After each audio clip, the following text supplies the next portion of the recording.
Terve, terve. Nyt on tämmöiset prameet aurinkolasit päässä, koska muistan ihan selkeästi, että Paul Stanleylläkin oli tämän kaltaiset silloin 87, 88 Crazy Nights aikoina. Ja tämä aasinsilta siitä, että nyt tulee toinen osa tähän videosarjaan Salaiset kiskansiot. Käydään katsomassa. En tiedä löytyykö näistä 87 Paul Stanleyn lehoista kuvia, mutta jotain muuta ainakin löytyy. Kiva, kun olet tullut katsomaan. Eli Salaiset kiskansiot, osa 2. No niin, siinä ne nyt olisi sitten. Eli täällä on kansiot 1989-95 ja 95-97. Ja niin kuin edellisetkin, niin tämmöistä valokuvakansiota tämä on, mihin on sitten liimattu tai teipattu jotain muuta. Että täälläkin on selkeästi tämmöinen joku ruusukuvio alla, mihin on sitten komeasti kissiä lätätty päälle. Mutta mennään nyt sitten ihan aikajärjestyksessä, eli tämä on sitten se 3. kansio. Ja jos joku ei ole katsonut tätä edellistä jaksoa, niin se löytyy, linkitän sen tuohon alle, mutta löytyy mun videoistakin tuolla Salaiset kiskansiot otsakkeella, että eipä ole kovin vaikea löytää, niin kannattaa myös se tsekata. Siellä on plarailtu nämä 2 edellistä leikekirjaa ja sen verran muistutuksena, että näähän on tämmöisiä valokuvakansioita, mihin mä olen nuorempana kerännyt sitten yhtyeestä valokuvia ja lehtileikkeitä ja mitä tahansa ikinä olenkaan löytänyt, niin kaikki on yritetty leikata mukaan. Kyllä vaan.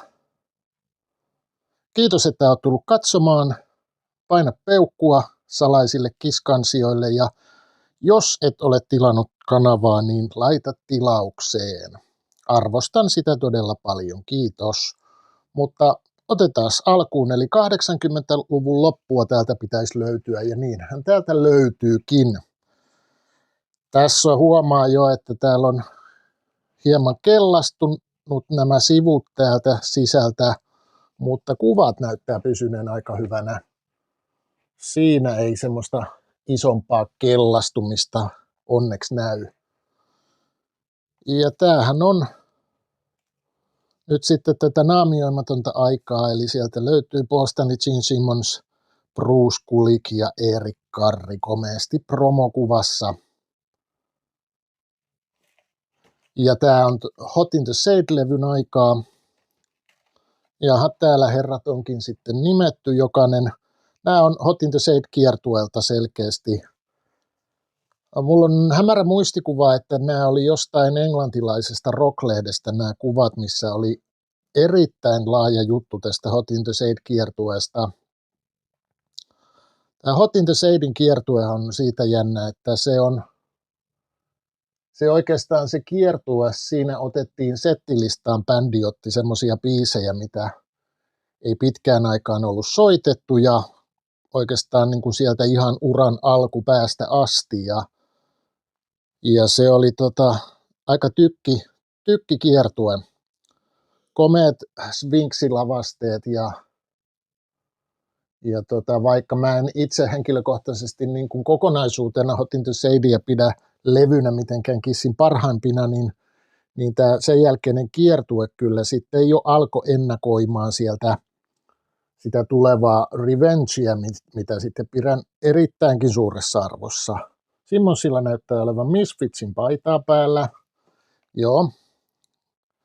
Ja nahkaa täällä on, kertoo tuommoisesta miljonäärirokkarin katuuskottavuudesta. Ei, komiahan se on. Tykkäsin kovin silloin, Paul Stanleyllä tuli näitä Les Paulin kitaroita mukaan silloin sillä kiertueella. Ja bändi oli erittäin hyvässä tikissä kaikin puolin. Hyvältä kuulostava, mutta ennen kaikkea myöskin hyvältä näyttävä bändi. Joo, täällä lukeekin Hot in the Shade Tour 89-90. Ja tässä on tämmöinen sateinen kuva, niin tässähän on tästä Sphinxistä mainintakin, että sieltä, joo, lavasteisiin kuuluva Sphinxi niistää, niin lentää, räkää kavereiden päälle, huumoria.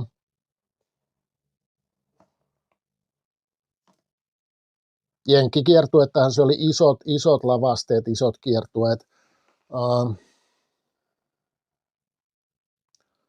Hot in the Shade ei välttämättä levynä, albumina ihan myynyt niin hyvin kuin odotettiin, mutta tietysti siltähän nousi sitten iso hitti, eli tämä Forever Balladi, jonka Paul Stanley oli kirjoittanut Michael Boltonin kanssa. Ja on siinä loistavia biisejä. Mä oon aina sitten sanonut Hot in the Shadeista, että se olisi hyvä levy, jos sitä olisi ehkä vähän osattu tiivistää. Siinä on 15 biisiä. Jos sen olisi 10 typistetty 10 parasta biisiä, niin se olisi ehkä vähän tymäkämpi levy.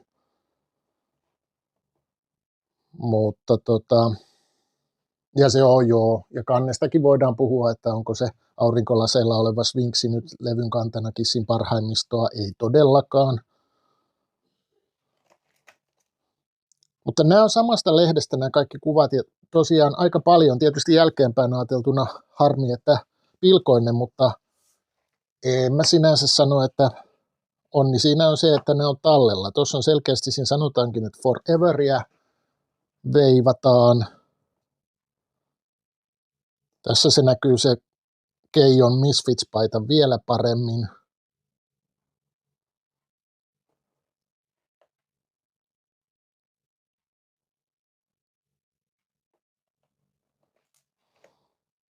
Ja edelleen jatkuu samaa kiertuekuvastoa saman ajan. Joo, täällä on sitten vähän tällaista kielikuvastoa. Sitten tämmöistä kylmän sodan lientymisen jälkeistä aikaa, tai mitä nyt ikinä onkaan, mutta ainakin niin kuin täällä on Simmonsilla nahkarotsiin sitten laitettu Amerikan lippu ja Neuvostoliiton lippu, että maailmanrauhaahan herra on selvästi ollut rakentamassa rock'n'rollilla.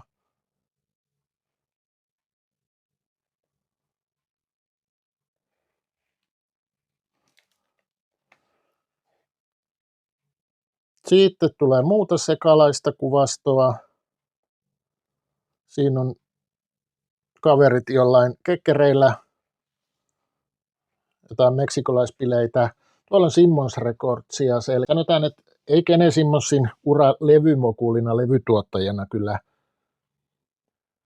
paljon ehti hääräämään ja rahoittelemaankin kaiken näköistä tämän Simmons Recordsin kautta, mutta ei sieltä mitään hittejä kyllä noussut, että ihan mielenkiintoisia tämmöisiä muutamia albumeita ja bändejä, mutta sanotaanko, että ei noussut sinne kilpailemaan kovin näiden isompien levyyhtiöiden siivuista kylläkään, että mä luulen, että herra enemmän tähän bisnekseensä sijoitti rahaa, kun siitä takaisin sai. Ja siinä on toinen Simmonsin luottoartisteista, siinä on Ron Keel, kenen kanssa sitten peukutetaan. Eikä Simmonsi myöskään tuottajanakaan ollut mikään.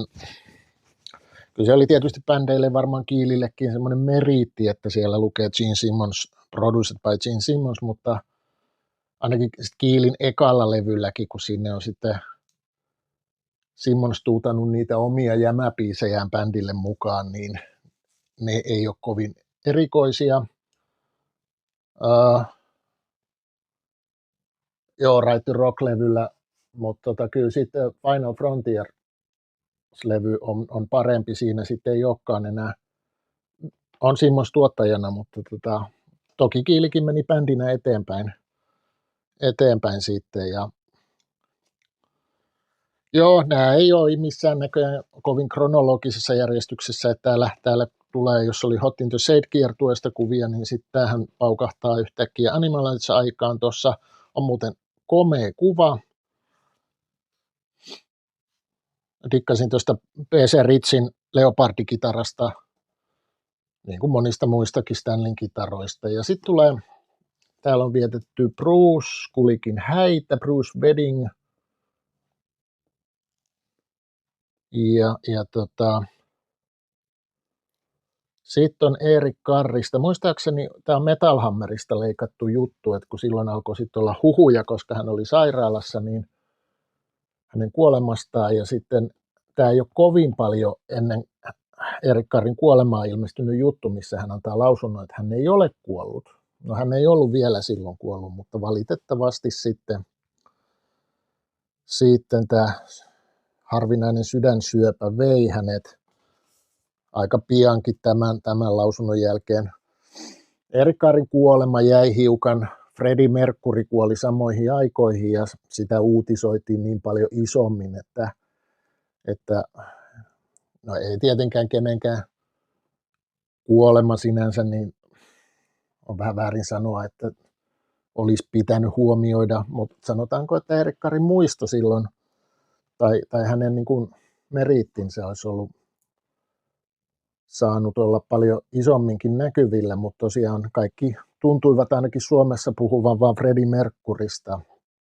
Kyllä mä itse tämän ja varmasti monet muutkin huomioivat, mutta niin kuin jos mediaa ja tällaista ajatellaan, niin siitä kirjoitettiin paljon enemmän. Ja sittenhän täällä onkin, tämä just kertoo siitä, että tämä on rumpasta ja aika pieni uutinen. Mä olen itse liittänyt nämä kuvat sitten tähän, että ei tässä isoja lehtiotsikoita tästä silloin revitty, mutta täällä lukee, että kuollonsuudelma yhdysvaltalaisen Kiss-yhtyeen rumpali Erik Carr kuoli 24.11.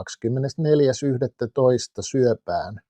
11 vuotta Kississä soittaneen Carrin kuoleman vaikutuksesta bändin tulevaisuuteen ei lehdistötiedotteessa mainita.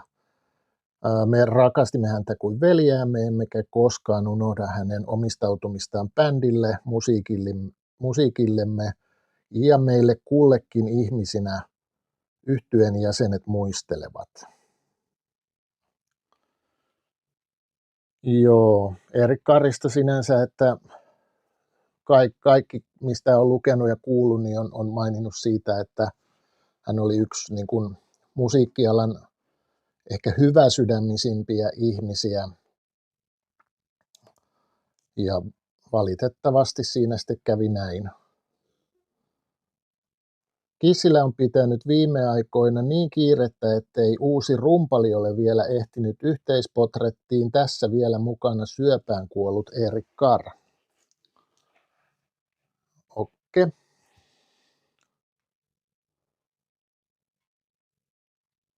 Ja Erik Carr oli kyllä erittäin kovan luokan rumpali. Eli ennen Kissillä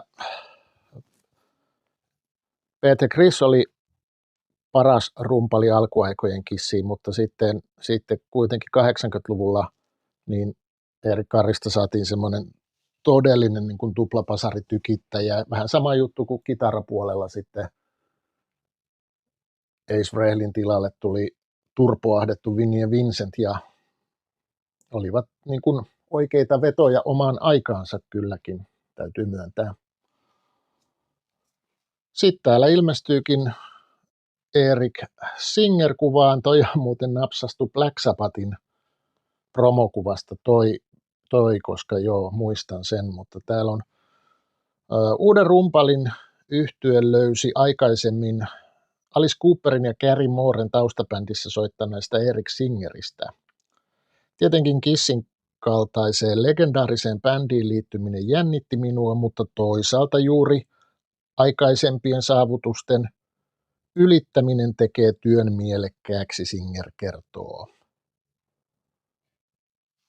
Sitten täällä on lehtileike, missä on otsakkeella Papparaiset. Täällä on kuva Paul Stanleystä, hänen silloisesta vaimostaan ja sitten Simmonsista ja Shannon Tweedistä.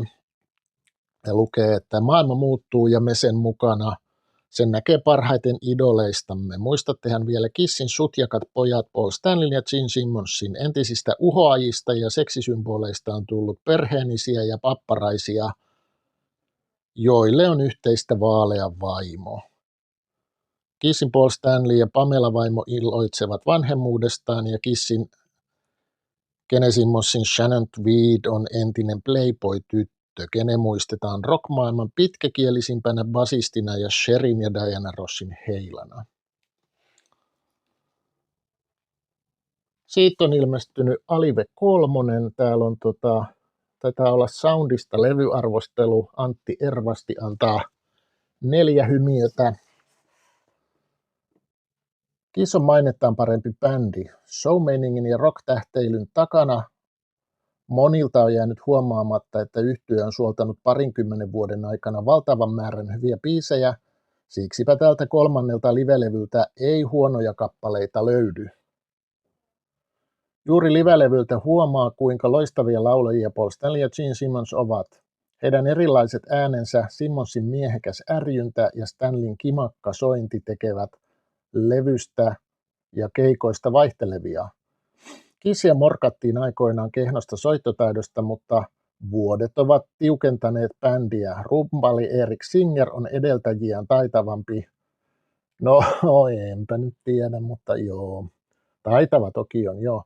Kitaristi Bruce Kulick soittaa vanhat biisit uskollisesti Ace Rahlin tyyliin. CD-aikakausi paljastaa, kuinka ankara soundi Simmonsin bassossa on. Se pitää kyllä paikkansa, se on kyllä ollut, ja Simmons on kyllä loistava basistikin, että vähän ehkä jopa aliarvostettu aina, niin kuin Kiss yleensäkin muusikoina, että eivätkä hänen kuvionsa harhailevan täyttävät basson tehtävät jämäkästi ja asiallisesti. Kissin perimmäinen sanoma kiteytyy kappaleessa I just wanna. Joo, niinhän se on. Typerää ja lapsellista, mutta sellaistahan rock on. Juuri näin, se on hyvä. Aha, sitten mennään kovin mustavalkoiseksi, mutta sitten myöskin ilmestyy Revenge, ja täällä on sitten Unholy. Tämäkin näyttäisi, että rumpasta leikattu. Sinkkuarvio Juma. Kiss on Bob Ezrinin tuottamana raskaampi ja rehvakkaampi kuin aikoihin. Unholy ei nyt ole mikään taiteen riemuvoitto, mutta kyllähän se nostaa hymyn suupieliin. Kääntöpuolelta löytyy sitten messiaaninen God Gave Rock and Roll to You, jonka ylityperä sanoitus on riemastuttava sekin. Tyhmää kivaa. Joo. Sitten bändi alkoi pitämään 90-luvun puolivälissä 95 näitä Kiss Convention-juttuja. Ja silloin ilmestyi sitten myöskin tämä tribuuttilevy, missä Kiss My Ass, missä sitten muut bändit coveroivat Kissin biisejä. Tämähän oli tiukasti Kissin itsensä hallinnassa, että mitä bändejä sinne valittiin, ja täältä löytyy sitten Garth Brooksia vetämässä Hard Luck Womania, Extreme, Strutteria, sitten täällä oli Anthraxi soitti Sheen, ja sitten oli näitä uudempia bändejä, mitä yritettiin, jotain Lemonheadsia ja Gin Blossomia, mitkä oli, okei, Lenny Kravitz oli, kyllä. Ja tosiaan toi Kiss Conventionit selkeästi ennakoi sitten seuraavana vuonna sitten tehtyä Unplugged ja Revenge-kiertueen. Tässä on mainos, lämpärinä ollut Danger, Danger, joku jenkki, ei kun nämä on englannin keikkoja, joo, mitä täällä on, Sheffield, Birmingham, Wembley. Ja samaan yhteyteen täälläkin on, että on sitten Kiss Convention järjestetty keikkojen yhteydessä.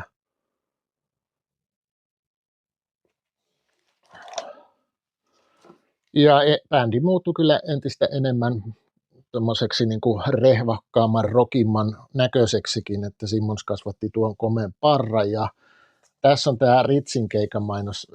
Andy McCoyn Shooting Galleryhän piti itse muistaakseni olla pitempäänkin kiertueella, saivat sitten kenkää täältä Kissin kiertueelta varmaan kaman käytön takia, mutta tästä on YouTubesta jotain dokkaripätkiäkin, kun siellä Andy pyörii röökihuulessa takahuoneessa, soittavat Kissin lämpärinä. Tämä on Ritzin klubikeikka, Live at Ritz. Siitä on hyvä se Heli Nevakareen Rockstopin haastattelu, kun se haastattelee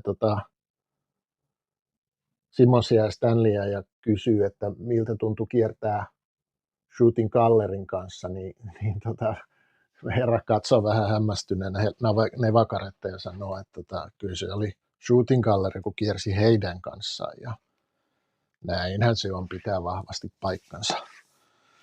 Sellainen. Kansio numero 3, ja niin kuin näissä jaksoissa on ollut tapana, niin 2 kansioa on luettu kerrallaan, ja otetaan nyt sitten vielä tämä toinen, mikä on sitten vuodesta 1995-1997, ja tässähän on komiasti kopioinut kuvan tämä Marvelin 70-luvun sarjakuvasta tämä kuva, ja tästä lähtee kellastuneisuutta täälläkin havaittavissa. Selkeästi mulla on ollut joku kopiokone käytössä, mä oon tänne enemmänkin tätä Marvelin kiskuvastoa kopioinut. Sitten tämä alkaa, täällä on alkukuvana näköjään 77 vuodelta Japanin kiertueelta kuva, upea promokuva, mutta joo, no niin, Unpluggedillahan tämä lähtee ja täällä on kerätty sitten arvosteluja, charmikkaasti elähtynyt. Sitten täällä on Markko Säynekoski, terveisiä vaan Markolle, jos kattelet tätä, niin oot antanut näköjään 3 tähteä vai mitä ihme makkaroita ovatkaan soundilla näköjään. Ja Tomi Hämäläinen on sitten rumpassa antanut 4 pallukkaa. Luetaan vähän mitä Säynekoski sanoo Unpluggedista. Kiss on jo ties kuinka mones Unplugged-bändi, mutta idea on osoittautunut kantavaksi. Useat yhtyeet ovat onnistuneet kameroiden ja pienen yleisön edessä, eikä Kiss tee poikkeusta. No se on kyllä totta, joo. Bändin valikoimasta löytyy runsaasti tilanteeseen soveltuvaa musiikkia, joka toimii oikein hyvin juuri akustisena. Sure Knows Something on mitä parhain esimerkki Kissin biisien ulottuvuuksista.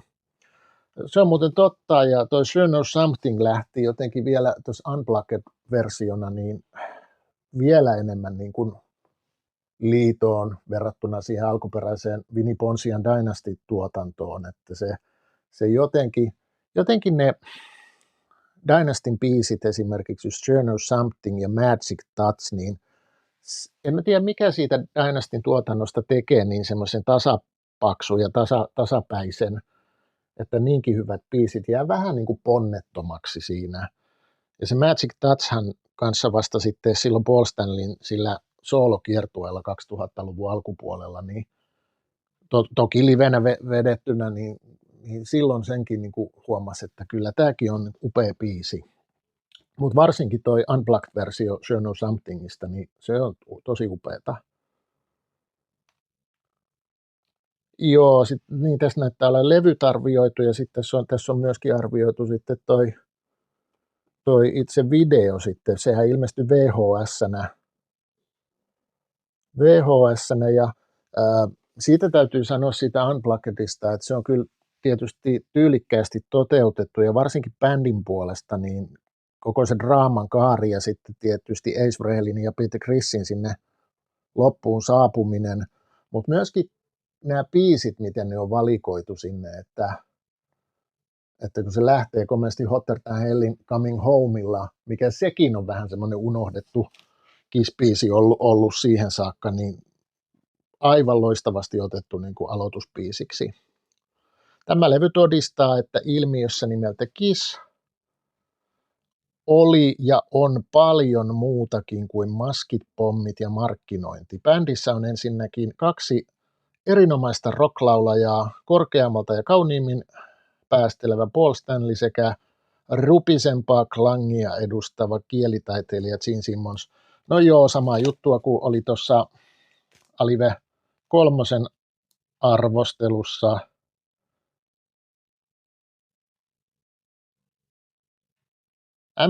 MTV Unpluggilla 15 biisin joukossa on toki köykäisempääkin tavaraa, kuten esimerkiksi oudolta Music from the Elder-albumilta napattu World Without Heroes. Älä nyt, Tomi Hämäläinen, urputa, sehän on upea biisi, yksi kaikkien aikojen hienoimpia. Joo, mutta kovin saa kehuja eikä syyttä. Hienohan se on.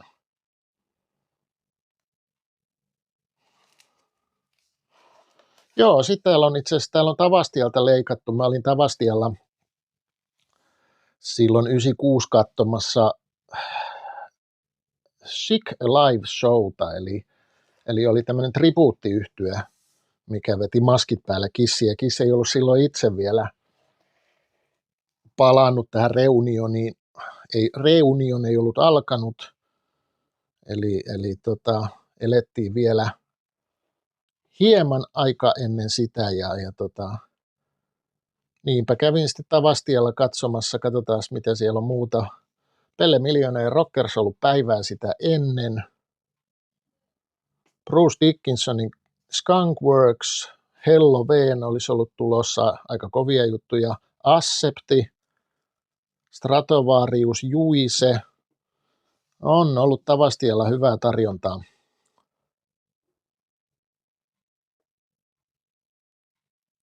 Sitten on klassinen Kiss on Fire-kirja, 39 markkaa. Olisi saanut ostaa Cane Recordsin, näitä ainakin joskus myi halvalla, mä oon ostanut parikin.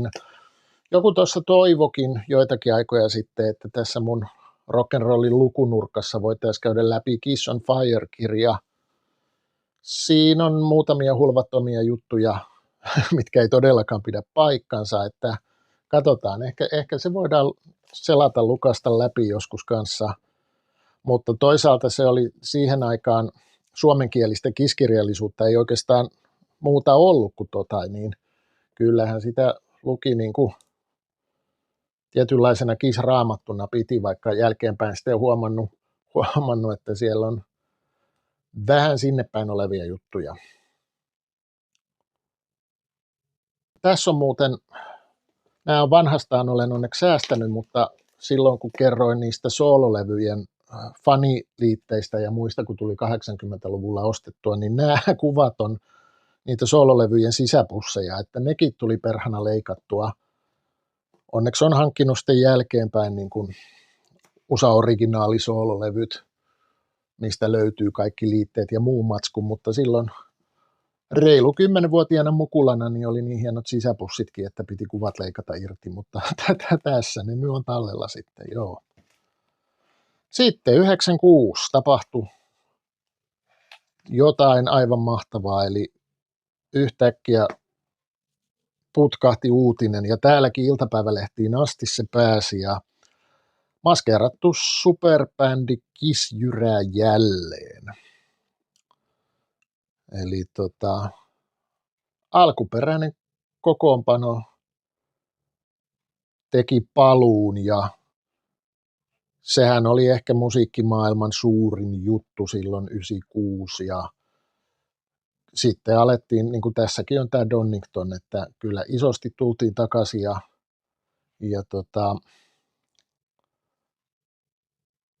festareitten pääbändiksi ja isoja stadioneita ruvettiin kiertämään.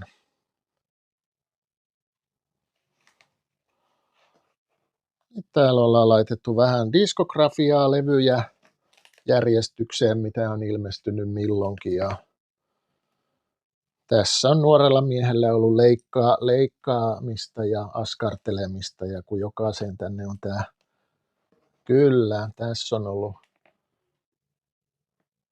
hienoa tämmöistä keskittymistä vaativaa työtä tehty. Sieltä on vaan Unpluggedin kansinäköjä hävinnyt tuosta. Sitten on komea, en tiedä näkyykö tuommoinen, tämä on jostain lehdestä tuommoinen Paul Stanley hologrammikuva, mikä pitäisi heilua jotenkin. Ja sitten kun bändi teki alkoi tämä paluu yhteen, niin sitten ilmestyi tietysti kokoelmalevy Greatest Kiss, ja täällä on arvioitu kokoelmalevyjä sitten, että minulla ei ole oikeastaan painolastina mitään lapsuuden muistoja Kissistä. Niinpä onkin hauska huomata, kuinka hervottoman typerä bändi Kiss oli ja on. Ja tämä on sitten kehu. Pelkästään Dr. Love oikeuttaa Kissin olemassaoloon ja suosion. Kukapa voisi olla pitämättä 4 juutalaispojasta, jotka ovat pistäneet ylleen rock-historian naurettavimmat asut tällä puolen George Clintonin ja maalanneet itsensä muistuttamaan krapulaisen kauhupiirtäjän luomuksia ja hokevat idiootiriffien päälle, kuinka pökköä pannaan pesään. Eivätkä he tosiaan tarkoita torstain saunavuoroa. Jos tämä nyt on kehuksi tarkoitettu, niin tässä kriitikko Jukka Väänänen selkeästi yrittää olla hauska. Mua ainakin naurattaa, niin kuin kuulette, tosi paljon. Sitten täällä on,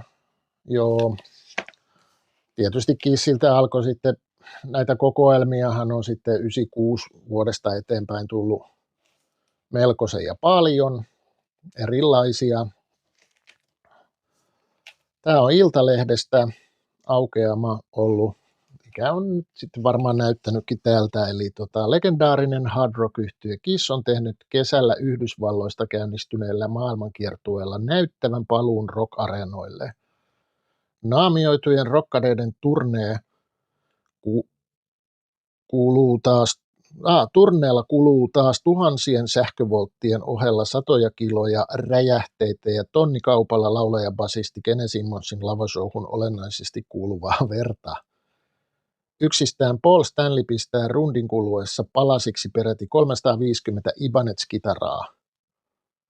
Ruotsalaiset saavat ihmetellä Kissin comebackia 6. joulukuuta Klubenissa ja Kissin massiivinen kiertuekoneisto saapuu Suomeen ensi kesänä. Vuonna 1997, ja täällä sanotaan, että Kissin ensi kesän Suomen konsertin lipunmyynti alkaa 4. joulukuuta.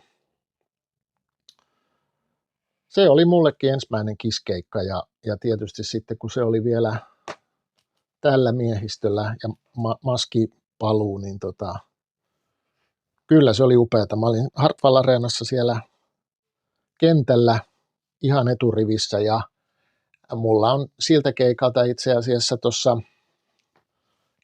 tuossa tuolta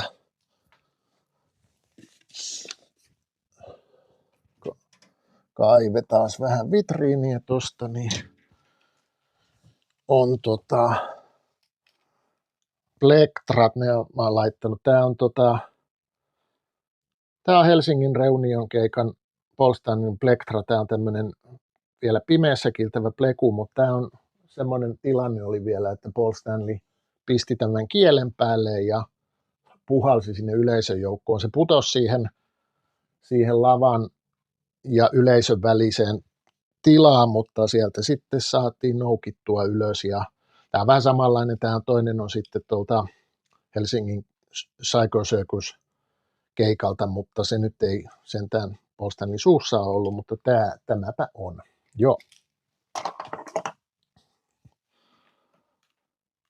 Upea muisto, upea keikka. Iltalehti 5.12. eli päivä sen jälkeen, kun on liput tullut myyntiin. Kissin liput myytiin loppuun muutamassa tunnissa. Mielenkiintoista sitten, että hän on laitettu kuvastoon. Tietysti sieltä on kaivettu niin vuoden Crazy Nights 88 Helsingin keikalta kuvaa, että ei nyt tietysti ihan ajankohtainen, että tähän olisi jonkun naamiokuvan laittaa, mutta Kissin Hard Rock vetää edelleen väkeä myös Suomessa, sillä kesäkuun konsertin liput myytiin loppuun eilen muutamissa tunneissa. Mistään pikkuklubikeikasta ei ole kyse. Kiss esiintyy uudessa suurhallissa, joka vetää 12 000 henkeä. Sehän, tässä se onkin sitten siirty päivällä se keikka, koska eikös Ruotsissa tullut sitten lisäkeikka vai minkäs takia, katsotaan mitä täällä sanotaan. Konsertti siirtyy päivällä eteenpäin. Spektaakkelin uusi päivämäärä on 17. kesäkuuta. Kiss joutui siirtämään tuloaan Suomeen, koska lippujen kysyntä kiertueen edellisessä etapissa Tukholmassa nousi yli odotusten. Kiss lisäsi Tukholmaan toisen konsertin, joka sekin myytiin heti loppuun. Ja sitten Suomen keikkaa siirrettiin päivällä eteenpäin. Kissin viimevuotinen kiertue kotimaassaan oli sekä yleisö- että rahamäärin laskettuna vuoden 1996 mittavin USA-kiertue. Kiertueen aikana myytiin 1,2 miljoonaa pääsylippua, mikä tekee rahassa noin 200 miljoonaa Suomen markkaa.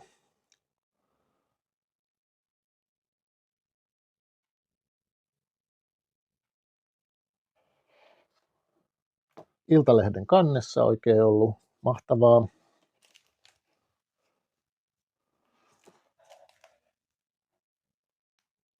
Sitten tämä on selkeästi Seiskasta. Seiskapäivää lehden näkyy tuossa, että comebackin tehnyt Kiss oli vuoden 1996 myydyin keikkailija. Pitkäkieli Gene Simmonsin johtama bändi kääri konserttituloina huikeat 196 miljoonaa markkaa. Listan kakkoseksi sijoittui countrykonkari Garth Brooks ja kolmanneksi Neil Diamond. Listan tuottoisin nainen on 8. sijalle kivunut Alanis Morissette. Hellacopters lämmittelee Kissia Hartwall Areenalla 17.6. Kopterit hoitelevat myös Ruotsin, Norjan ja Tanskan Kiss-keikkojen alkupärinät. Ja sitten on vielä jossain lehdessä nostettu tämäkin, kun on ruvettu Kissistä isosti kirjoittamaan, niin on ollut juttu sitten, että Kiss vaaraksi nuorisolle. Eli tämä on ei pelkästään 80-luvulla hoettu tätä, vaan kyllä sitten Suomessa näköjään vielä vuonna 1996, tämä on 8.3.1997. Naamioyhtye Kiss ei olekaan kaikkien mielestä harmitonta rockteatteria. Bändiä ei haluta konsertoimaan Wheelingin kaupunkiin Länsi-Virginiassa. Kaupungin isät ja äidit ovat katsoneet, että yhtyeen esiintyminen on liian hurjaa nähtävää paikalliselle nuorisolle. Näin ollen yhtyeelle on esitetty toivomus, ettei se tulisi esiintymään Wheelingiin. Wheeling kuulostaa kyllä melko tuppukylältä, mutta joo, Amerikassa pikkupaikkakin on isoja. Bändin on mahdollisuus kieltäytyä pyynnöstä, mutta siinä tapauksessa Gene Simmons ja kumppanit voivat odottaa mielenosoittajien vastaanottoa. Mä luulen, että herroja ei paljon kiinnostanut, oliko mielenosoittajia vai ei, että ihan se ja sama. Kiss tuskin joutuu ottamaan yhteen mielenosoittajien kanssa. Bändi on toivotettu, niin Suomessa tuskin joutuu ottamaan yhteen. Bändi on toivotettu tervetulleeksi ja keikkapaikka 17. kesäkuuta on uusi Hartwall Areena Helsingissä. Näinpä. Siinä päästiin sitten vuoteen 1997 tällä scrapbook-kansiomeiningillä. Toivottavasti viihdyit mukana taas. Jatkamme tätä Kiss-kansiohommaa sitten varmaan taas viimeistään kuukauden päästä, ellei nyt kovempaan tahtiin innostu näiden videoiden kanssa, mutta täytyy välillä tehdä vähän muutakin videon tynkää kuin salaisia Kiss-kansioita, mutta tällä kertaa mentiin näillä ja kiva kun olit kanssani lukemassa. Nähdään seuraavan videon parissa ja mukavaa kesän jatkoa kaikille. Moro!